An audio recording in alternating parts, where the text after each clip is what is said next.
네, 근데 손맛 이야기하는 사람 중에서 장사 잘 하는 사람 한 분도 못 봤어요.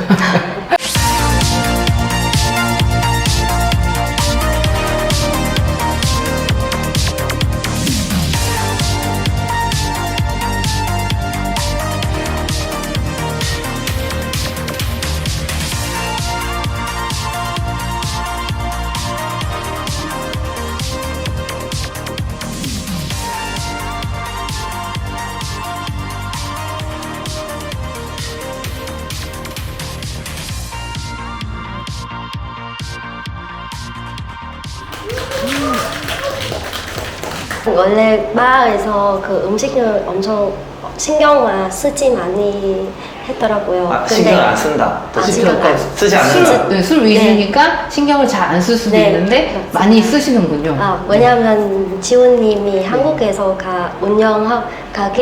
음식 가게 운영하고 있어서 그래서 음식 조금 신경 많이 썼습니다. 칵테일바지만 음식에 엄청나게 신경을 썼다. 네, 맞습니다. 그럼 박 대표님은 지금도 그럼 한국에 그 식당을 하고 계신 건가요? 네, 지금 하고 있어요. 그럼 병행해서 지금 베트남이랑 운영을 네. 하고 계신다. 네. 그럼 한국에서 운영하는 식당은 어떤 컨셉의 식당? 거긴 이제 부산에 부산에. 배달만 하는데 양식, 중식, 일식 이런 거 다 해요. 한식 다 네. 있어요.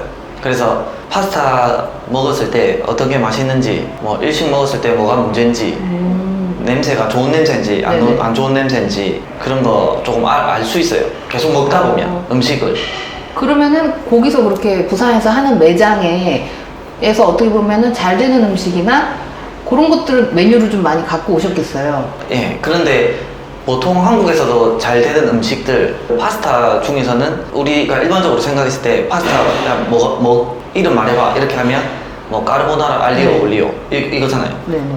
그래서 까르보나라를 하고 있어요. 약간 여기서? 그런 식으로 그러니까 누구든지 쉽게 쉽게? 아는 특이한 거 하면은 좀 아닌 것 같아서 그래서 그거를 이제 최대한 제 기준에 네. 맛있다고 생각하는 거를 이제 만들어야 되는데 주방장이 내가 원하는 거 절대 못 맞춰요.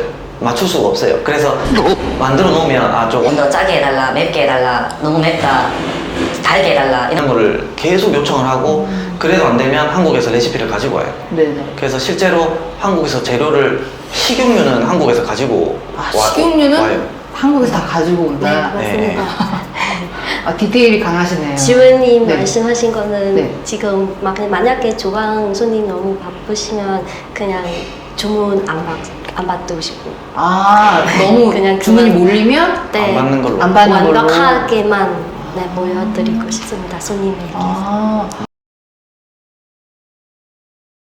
그리고 근데 아까 말씀 중에 들어보니까 처음에는 이제 베트남에서 고깃집을 하려고 하셨다 네. 말씀을 하셨어요.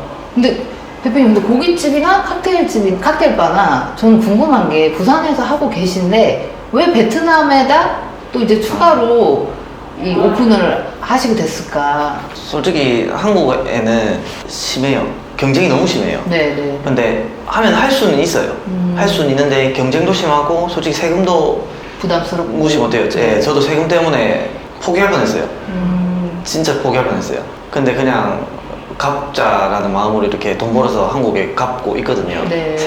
세금은 뭐 누구나 다 내는 건데 경쟁이 너무 심해요. 진짜 너무 심해서 이렇게 신경 쓸 거면 차라리 조금 경쟁이 약한 곳에 가서 이렇게 똑같이 신경 쓰면 다 돈이잖아요. 네. 돈 더 벌 수 있지 않을까? 그냥 단순하게 이런 메커니즘이었어요. 한 5년 전만 해도 이렇게 심하진 않았거든요. 근데 아마 앞으로 더 심해지겠죠. 근데 5년 전에도 이제 경쟁이 너무 심하다 이런 말 있긴 있었어요. 근데 일본은 훨씬 심해요. 일본은 이미 진짜 너무 심한 상태고 한국도 이제 일본을 따라가는 거라고 저는 생각해요. 네네. 당연히 뭐 미국은 더 심하겠죠. 월세도 훨씬 비싸고. 그래서 저는 뭘 생각했냐면 베트남은 우리보다 옛날이니까 네. 아직 경쟁이 심하지 않을 거다라고 생각을 하고 한 7가지 정도 생각하고 왔어요. 아이템. 예. 그러니까 일단 아직은 이제 한국보다는 베트남에서 조금 더 성장할 수 있는 기회가 있을 것이다 네. 라는 점을 보고 오셨다라는 점입니다. 그렇군요.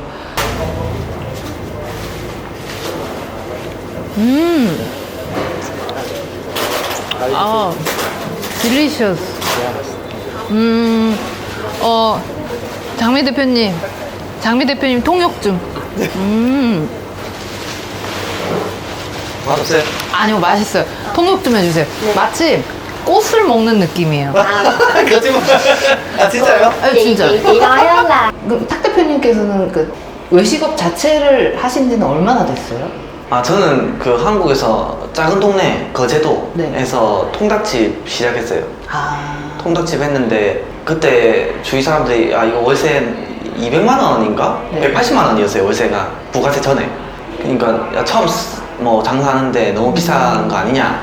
약간 이렇게 하는데 그래서 모르죠 저는. 근데 난 좋다고 생각해서 시작했고 그때도 잘 됐고 그거를 이제 팔고 부산에 경쟁을 해보니까 좀 재밌더라고요. 아. 경쟁이라는 게 거에 네네. 재미를 느껴야 된다고 생각해요.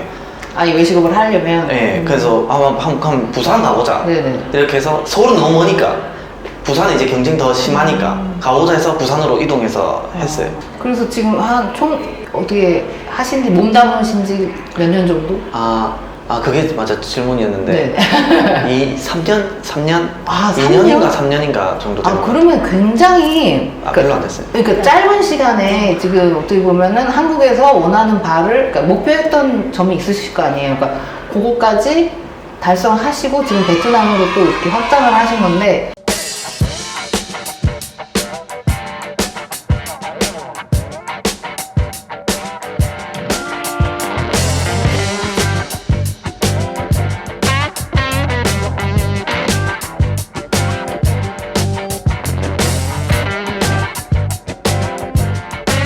그러면은 제가 봤을 때는 또 그 탁 대표님만의 어떤 그 내가 음식 사업을 하면서 이거는 꼭 지킨다 하는 그런 어떤 경영 철학이랄까? 그런 게 있으실 것 같아요. 근데 저희 영상 보면 3년밖에 안 됐는데 뭐 1년, 2년밖에 안 됐는데 이렇게 생각하는 사람 있을 거예요. 분명하게. 누군가는. 예, 100%예요. 왜냐면 처음에 사업하기 전부터 장사하기 전부터 그런 얘기를 들었으니까 못할 거다, 힘들다, 뭐 약간 그런 얘기들. 네네. 근데 처음부터 사실 잘 됐어요. 그 통닭집이었는데 가맹점을 하셨던 거예요? 네, 그때 처음에 했는데 영남 지역에 250개 정도 돼요. 거기서 네. 10등 안에 들었어요. 월세 180만 원. 네네. 그리고 접고 이제 부산에 와서 배달민족에서 부산 전체에서 1등 매출 1등이에요. 근데 이런 얘기하면은 보통 배달민족 다 안 가르쳐 주거든요. 근데 그건 이제 좀 등순 네네. 뭐 그런 분들은 안 가르쳐 주죠. 근데 저는 이제 나는 이거 무조건 나는 알아야 된다라고 쫄랐어요. 나는 무조건 알아야 된다. 그래야지 내가 열심히 하고 깃발도 광고 깃발 더 많이 할 거다. 약간 이렇게 쫄으니까 달달이 가르쳐 주시더라고요. 지금은 이제 사장이 없으니까 아무래도 안 돼요. 제가 이 얘기 왜 말씀드리냐면 사장이 붙어서 장사를 하면 네. 직원들이 사장 눈치도 보고 레시피대로 하고 이런 게 있는데 이제 사장이 없으면 이런 게 완전 무너져요. 그래서 사장이 있는 가게랑 없는 가게랑 난이도가 엄청 차이 나요. 너무 많이 차이 나요. 그리고 이 말은 레시피대로 똑같은 맛, 네. 항상 똑같은 맛이 제일 중요해요. 근데 그게 진짜 어려울 거예요. 누구든지 다 어려울 거예요. 일단 사장이 없으면 좀 나태해지는 경향이 있고. 예, 그러니까 레시피대로 안 하는 경향이 있고 그거를 말씀드리고 싶어요. 근데 뭐 그게 진짜 어려운 거예요. 그러면 이제 요약을 하자면 사장님께서는 그 길지 않은 시간이지만 계속 이제 해오시면서 지켜왔던 거는 어떤 그 원칙, 레시피에 대한 네. 원칙이랄까 그런 것들이 중요하다라는 말씀이시죠.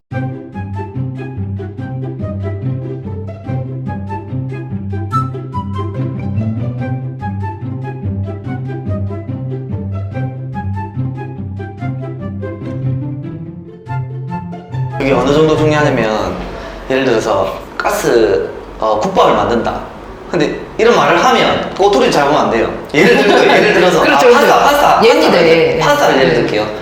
국밥 하면 또 다른 말 나올 수도 있으니까 파스타를 예를 들면 어떻게 하냐면 도시가스를 넣잖아요. 도시가스하고 LPG하고 화력이 달라요. 첫째. 그렇죠. 그러면은 불을 폈을 때 1분 만에 끓을 수도 있고 2분 만에 끓을 수도 있어요. 그래서 불을 2개 당기고 3분을 끓이라 하면 맛이 완전 다르겠죠. 그래서 불을 당기고 끓고 나서 30초를 더 끓여라. 이게 훨씬 정확해요. 근데 그 끓는 것도 달라요. 끓는 것도 방울이 하나 올라오면 하나 두 개 올라오면 이게 끓는 거잖아요. 그때부터 끓는 거잖아요. 네네. 근데 팔팔 끓는 거는 완전 보글보글 끓여요. 국밥처럼. 네. 김치찌개. 전체적으로. 예. 그 기준이냐 이 기준이냐도 정확하게 지침이 있어야 돼요. 그 정도로 꼼꼼하게 좀. 예. 근데 그 정도로 하는 사람은 아마 인테리어든지 손님 관리부터 리뷰까지 아마 다 하는 사람일 거예요. 아, 전반적으로 잘할 수 있는 분일 것이다. 예. 근데 손맛 이야기하는 사람 중에서 장사 잘 하는 사람 한 번도 못 봤어요. 그러니까 손맛이 무슨 말인지 알죠? 네. 예. 그냥 있습니다. 눈대중으로. 아시죠? 그 한국에서 네. 말하는 손맛을. 네네 압니다. 왜냐면은 사람 감정에 따라 입 혓바닥 이것도 달라져요. 네네. 내가 오늘은 달다고 생각했는데 나이 들면 음식 짜게 하나 싱겁게 세지죠. 하나 그런 거 있잖아요. 그렇기 때문에 감정에 따라도 달라질 거고 그리고 전날에 뭐 술을 먹었는지 안 먹었는지에 따라서도 혀가 또 달라지고 나이가 들면 또 달라지고 그런데 어떻게 손맛이 나는 있다고 생각합니다.